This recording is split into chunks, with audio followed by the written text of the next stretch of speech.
Hey folks, this is Councilman Rasmussen here coming to you with my update from our Smyrna Town Council meeting on August 19th, 2024. Um, Basic stuff to start off with. It's back to school time. There's a couple of back to school events coming up. You can find them on our events calendar that's on the town website. Just something to note that if you have any events that you'd like added to that calendar, there's actually an email address that's right there on the events calendar. You can send any events, send the flyers, send the details, things like that to that so that it can be added to that events calendar. It's a great place to put in whatever you think is got going on that's important for the community to know about. So please send those along. I know that my family, I've got two small kids. They're getting ready for back to school, ordering supplies, doing the clothes, all that kind of stuff. So there's a lot of those sort of things going on right now. Check it out. As far as the meeting last night, so we had a couple of big items on the agenda. Actually, there were a few big items on the agenda. And we also had a workshop prior to the meeting. So we had a workshop at 5 o'clock, and then we had our normal meeting at 7 o'clock.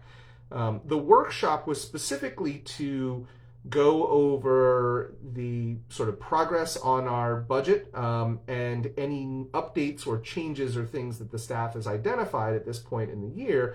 We're already more than halfway through the year. They're seeing how things are trending, how things are tracking, where are we likely to be under budget, where are we likely to be over budget, and what changes or adjustments do we need to make to the budget so that come the end of the year, we are as accurate as possible. It's a pretty common process. Every year we usually do something like this, though this was probably a little bit more formal because of the way we asked them to present it. And then we also used it as an opportunity to go over progress on some of the budget implementation things one more time.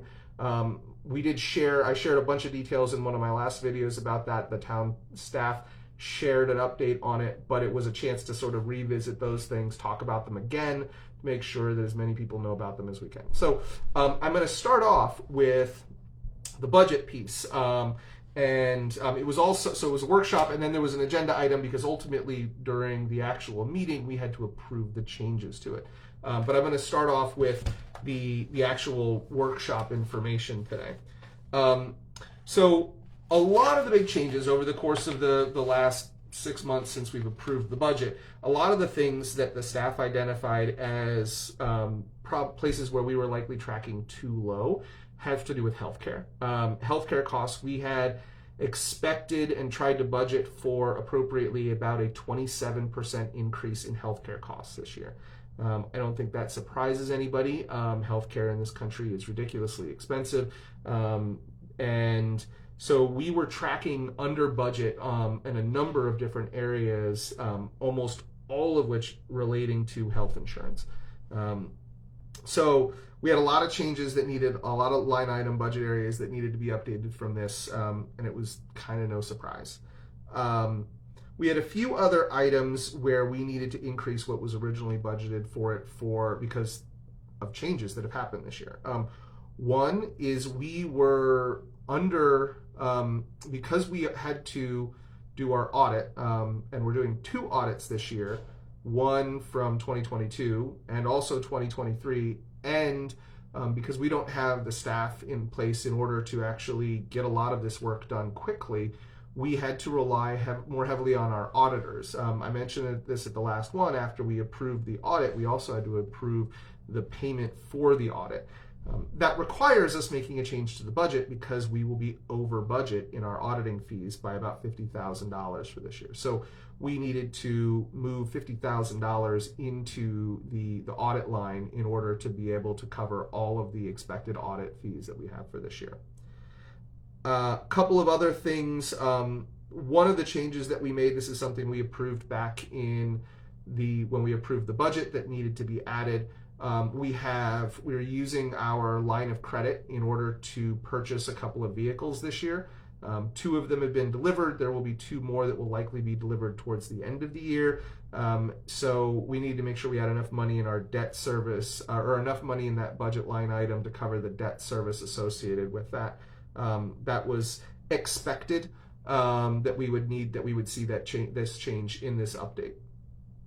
Then the last one that was sort of an unexpected piece was we are tracking way above budget on trash fee truck weighing. So when the town collects garbage, right, whether that is the normal everyday yard waste pickup, whether it is something if there's a storm and there's a lot of waste after a storm, the spring and fall cleanups that the town does, all of those, we collect it with our staff, and then we have to pay to dump that at the transfer station. If you've ever been to the transfer station, you kind of know what that looks like. If you've never been there, big trucks pull up, everything gets unloaded and dumped. We're dumping dumpsters. We take dumpsters every single week up there to be dumped. The utilization of that is much higher this year, and the costs are much higher than expected, especially in terms of the spring and fall pickup.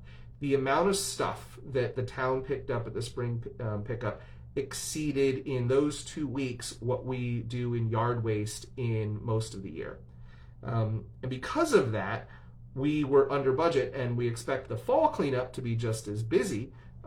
So we end up being projecting that we're going to end up spending around $170,000 on those weighing fees this year, and our budget was originally $50,000. So it's a $120,000 increase based on what we're projecting the needs are going to be to continue to provide those bulk pickups, the yard waste pickups, and that big fall cleanup. This does get impacted if there's a big storm or something like that, and we have to tear out a ton of trees, or we have to clean up lots and lots of debris. There's lots of stuff. Fortunately, we haven't had anything too bad. So hopefully we won't end up with a hurricane or something that even further exacerbates this. But we need to make sure we address that, because it is one of the services the town provides to the staff or to the community. We had a couple of other items that were like smaller oversights in the budget. One was we do special duty pay for our police officers. If someone is an event or they hire a police officer to provide traffic service or something like that, and this happens, churches do it, community events do it, schools do it. We ultimately charge for those services, but we also have to pay up front. We have to have a budget line item in order to pay out of. So you get a debit when you're selling the service and a credit when you're getting paid for it. That was not included in the original budget. It's a wash from a dollar perspective, because every dollar that goes out in pay, we collect back through billing, but we needed to make sure that was included in the budget as well. So sort of an administrative change. All of those items, and as well as there's a needed repair that was not expected, in that one of the major HVAC system components out at our Public Works building has failed. That's a $150,000 major HVAC replacement that needs to happen there that was not in our budget. So all of those items combined end up totaling just over $1 million worth of changes that we need to make into the current operating side of the budget. Now we're tracking under budget in a bunch of different areas, staffing areas, things like that. So for some of this, what we can do is we can increase the line items that need to be increased, knowing that we're going to be under budget in other areas, so that at the end of the year, our bottom line isn't going to be running into a deficit, but we have to make sure we make those changes, and then we'll track those accurately. We also had 2 capital items that needed to be added into the budget that were not included. They were actually included in our capital budget, but we didn't include funding line items to fund those. One is a $50,000 matching component to a state ORPT grant to do ADA improvements at the playground in the municipal park. And the other is $440,000 to acquire a piece of property on the north side of town that will be the home of our new electric substation that would be on the north side of town. Both of those were in our capital budget as needs, but funding was not allocated for those. So as part of this budget update, we are allocating funding for those two items because they are slowly, but both moving forward, and will need to be accurately funded this year. All told, you've got about $1.5 million in changes that need to happen to the budget. We then, on the revenue side, those are on the expense side. On the revenue side, we've done a bunch of different things, and I've talked about a lot of this stuff already, in that we've created a number of different reserve accounts, and we have created some policies about how things like impact fees and money from water and sewer and electric will be transferred into those reserve accounts. This is really important to make sure that our impact fees are being used for appropriate capital expenses and not being used for operating expenses. It's about separating out those monies so that we can be as transparent and accurate as possible. So we've had to ultimately extract out of our revenue, our operating revenue side of the budget, about $820,000 of projected revenue, because that's not money that can be spent on operating costs. It's money that needs to be spent on the on capital costs, and needs to go into those capital reserve accounts. What you end up with when you put all of this together is around a $2.2 million ultimate change in the operating budget because of the increased expense areas and the decreased revenue. Now, we kind of knew about all of this stuff, that this was all going to happen when we were approving the tax rate. So this isn't unexpected information for us. We knew that we were going to have to make these changes. We knew that there were going to be expenses that were a component of this that we didn't have integrated into that original budget, but not sure that they were going to happen. So we did plan for this when we were doing the tax rate increase, with the idea that we can separate out the capital money accurately. We can account for those increases in operating and maintenance expenses. Some of them are unexpected, but that happens every year. And we can ultimately get to the end of the year with a balanced budget as we expected. So we sat there, we talked over all these items, we ran the numbers on it for where our revenue is versus where we expect to be at the end of the year, and everything seems to be tracking as we expected. So the staff presented this information. We talked about it for a while. It ended up being about an hour-long meeting to go over all of this stuff. In the end, there are some changes that needed to be made to the budget because of all of these, and then that was put forward as an agenda item and approved by council to make these final changes. So we'll actually be seeing, hopefully today, it'll go up on the budget, an amended budget, or go up on the website, an amended budget that now reflects these updates that were done as of August 19th, 2024. And you should be able to see that. You know, there's probably, I'm looking at the sheet here, there's probably 25, 30 line items. If you go through the whole budget, you could look and find where those are. The vast majority of them are in the healthcare line, and then there's a couple of the other ones that I mentioned that would be like in auditing fees, the special duty pay, and the trash pickup. So I have to say, you know, thanks to the staff for doing that and taking the time. We should be doing that on a quarterly basis. Unfortunately, this year we are just behind on everything. The town staff dedicating most of their time trying to get the audits done, which are progressing. You know, the 22's done, 23's in progress, but it does take time. Ideally, we are in a position where we get the budget done in October or November this year for next year, and then we are having one of these meetings quarterly, so that we are making adjustments more often in the budget process and tracking this in greater detail. So, but we're making progress. In the 5 years that I've been on council, we've never done this before, and we're finally doing it. That's the budget line item. The other two big things that were on the agenda, one was an old business, they're both kind of old business, but one was an old business item in the discussion about the regulation and the zoning changes to regulate marijuana facilities here in the town of Smyrna. The proposal that was put together by the Planning and Zoning Commission, passed unanimously by them and sent to council at the last council meeting, included these basic things. There are really 4 types of marijuana facilities that the state is going to be licensing.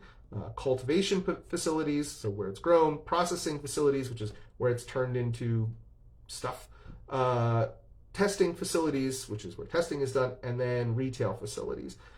The proposal that was put forward by the Planning and Zoning Commission was that any cultivation, processing, or testing facilities would be limited to our industrial research park areas, are what we call IORP zoning areas.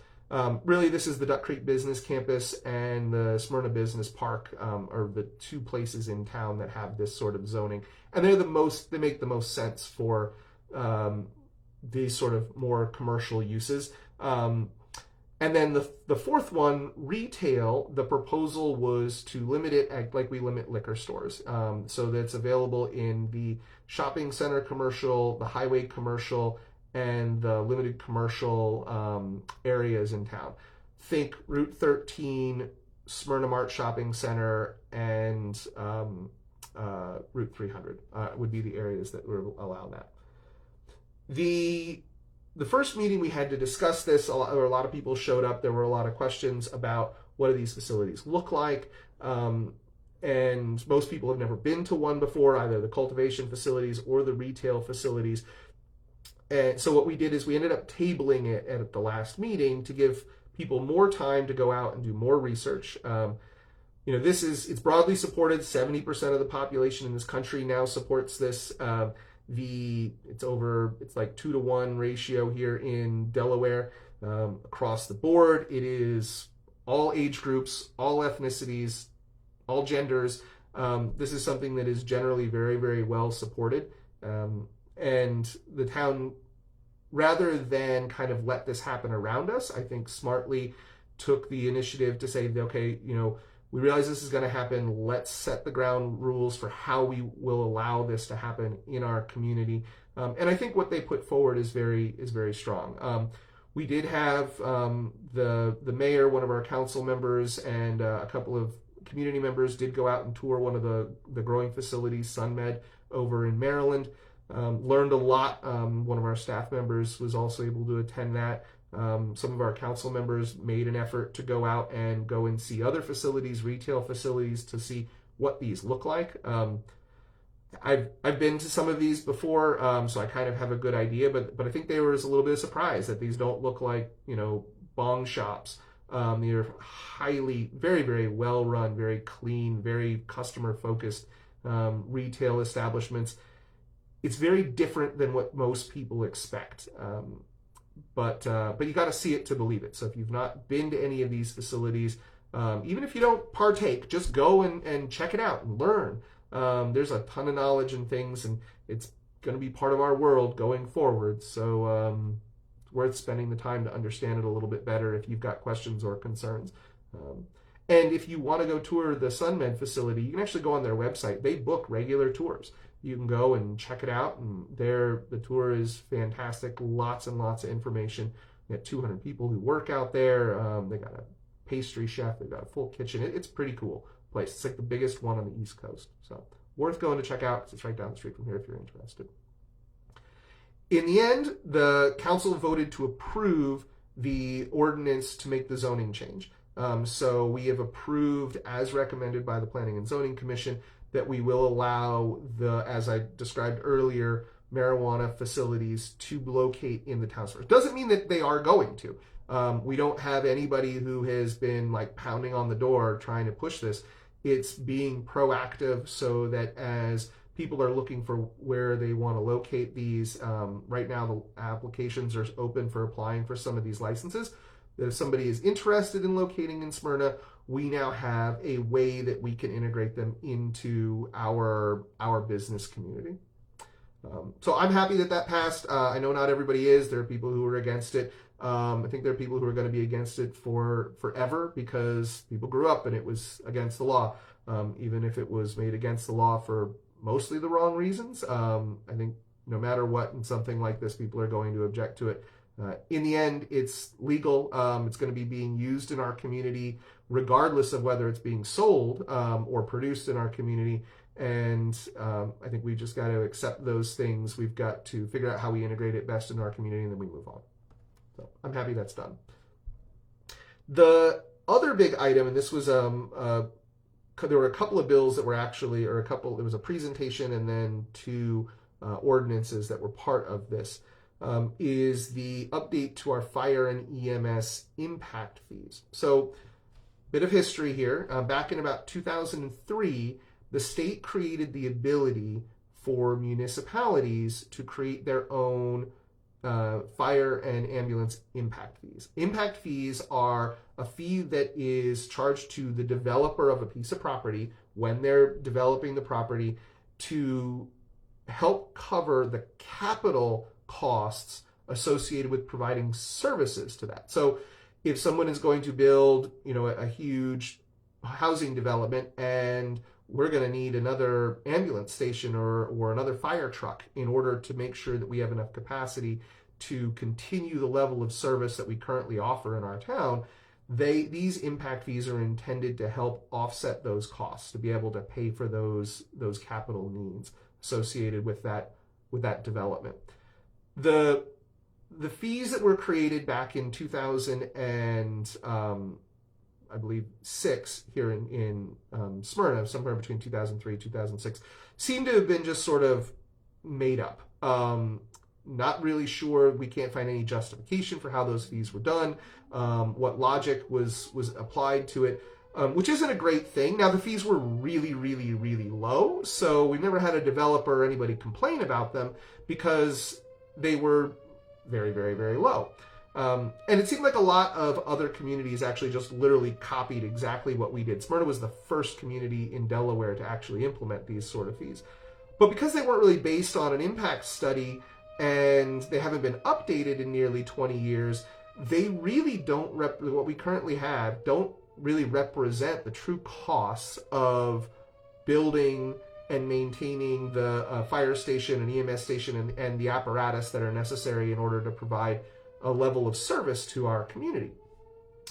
That is why we wanted to make sure these were updated. The way you do that is you contract with a company that does this. We contracted with Tischler Bice. They are the premier national entity that does this. And we've actually used them recently to do our municipal and police impact fees. They're a big player in this. They do this all over the country. We contracted with them last year. The town as well as the EMS and the fire station all came together. We all paid a third to get this done. I think it was like $3,000 each, kind of thing. And they now finally issued the report, and then the staff made recommendations based on that report. The report, no surprise, says that we need to make substantial, dramatic changes to our fire and EMS impact fees in order to cover the costs of potential development that we're going to see here in the community in the next 10. They use 10 years. In reality, as we've seen things progressing, it's probably more like 20 years. But their recommendations are really substantial increases to what we have been using in the past. So to give you an idea, a typical single-family home in the past, in different neighborhoods here, may have been paying on the order of somewhere around $700 to $900 in both fire and EMS impact fees. Those are now going to change to something like $2,400 for fire and $700 or so for EMS. That's an average.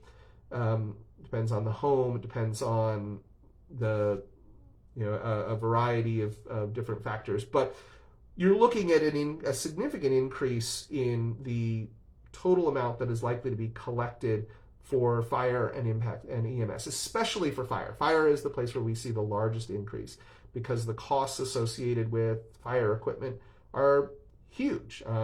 Things have doubled in price and you're not talking about like $300,000 piece of equipment like you are for an ambulance. Not that that's small, but we're talking about, $1 to $2 million pieces of equipment.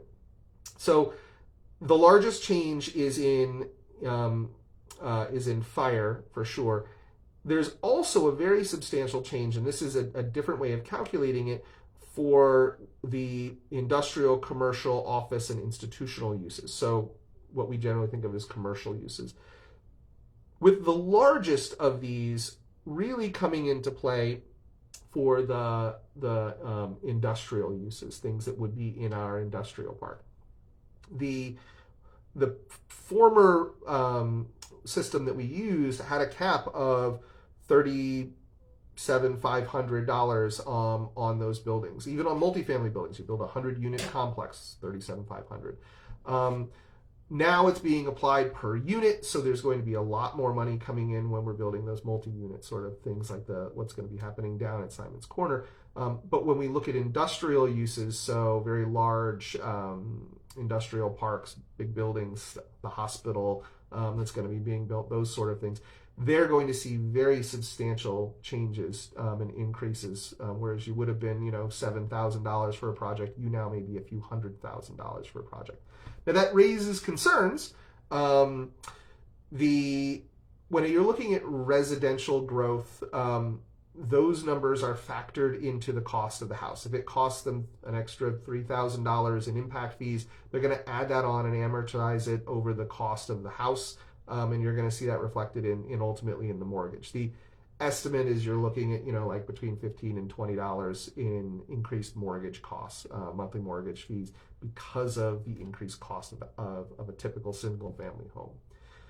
Where it becomes a little bit more daunting is when you look at commercial growth, where you may be building a $10 million building and looking at a few $100,000 in impact fees associated with that. And there was a legitimate question raised around whether or not that might scare off developers in those job center areas, or in places where we're hoping people build to create employment here in our town. Would that discourage them because of the increased costs associated with those fees? So there were two bills that were put forward for this. One was the adoption of the fees, and the second was a bill to create an ability to waive part of the fees, up to 50% of the fees, in those institutional areas where we're going to see the largest increase in that. The recommendation from staff was actually not to implement 100% of the maximum fee. So we could implement up to the maximum allowable fee. The recommendation from staff was to not do that. That would put us so far above where other communities are. Now, granted, most other communities haven't updated theirs in 20 years, and we fully expect a bunch of people to look at what we just did and go in and update their impact fees, because every community is feeling a pinch on their fire and ambulance services. So we may be the outlier today, but I'm guessing we're not going to be the outlier a year or 2 years from now as other communities look to make the similar changes. Smyrna led the way 20 years ago, might as well lead the way today. The recommendation from staff was to implement these at 80% of the maximum allowable rate. And ultimately that was voted on, and it was approved by council by a voice vote. I think we had one abstention or one no vote for that. So we approved the impact fees. This is a first reading. It has to come back for a second and third reading. So the next version that we see will not have the amended 100% and then the instructions to amend to 80%. It will have the actual 80% numbers in that bill, and we'll vote on that again at least one more time. We don't have to do 3 readings. We can waive it, but it does need to get at least a second and third reading for it. The second bill the second ordinance that would create allow the 50% waiver for the industrial park uses did not pass. That one was, I believe, 4 to 3 against. The feeling from members of council, and I voted for it. I think We want jobs. I think that in a very highly competitive market of how do you attract people to build in your community, having the ability to offer fee waivers and things like that plays well with developers. We don't offer things like what Middletown has, where they have a transportation infrastructure district and they can sort of cut all the red tape.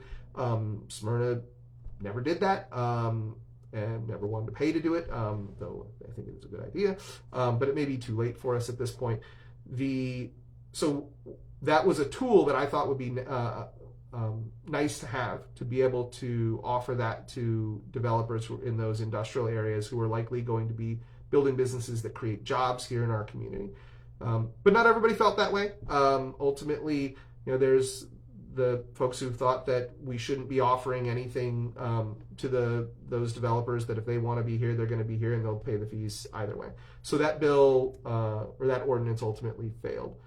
We do have the new impact fees. They'll be voted on 2 more times to be approved, and we will see what happens. I'm sure we will get feedback from the developers of these areas about the new impact fees and how they feel that is going to change what they're able to do with their property.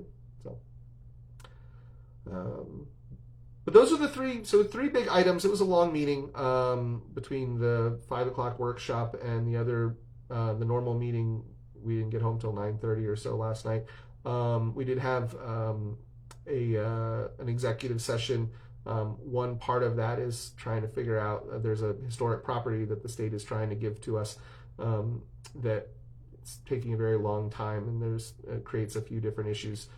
Ultimately, when that becomes something that can be an agenda item, we'll discuss it more openly. But so we did have an executive session afterwards, but there was no action that was taken. It was mostly the ability to get updates and feedback. So that was it. A lot of stuff. I'll be honest. 2 big things that have been sitting out in front of us for the last couple of years: figuring out the question about how we want to work with marijuana organizations in our community, and this impact fee update, which is something that we've been talking about for 1.5 years. We started a year ago and we finally have it done. There will be another impact fee update coming our way. The Tischler Bice, the same company, is doing an impact fee study for the Smyrna School District. This is another pass-through, right? The town collects the money from developers. We send it off to them. Just as we see with fire and EMS, it is most likely that our impact fees for our school district are much lower than they need to truly reflect the cost of the capital needs of providing. We're not talking about paying teachers. We're talking about building buildings, purchasing land, building buildings, sort of those capital expenses. So in the next probably 3 months or so, maybe before the end of the year, we will see the next report on the school district, and ultimately then it is the town's, the council's vote to implement that at some level. Just as with fire and EMS, they'll tell us what the maximum we can do is, and then we can figure out where we're most comfortable going up to that maximum. So you'll hear more about impact fees. It's the year fees. But that's about all I've got. Our next council meeting will be on September 3rd. That's just after Labor Day. Hope everybody has a safe and happy Labor Day. For everybody who's got kids like me going back to school. Yay.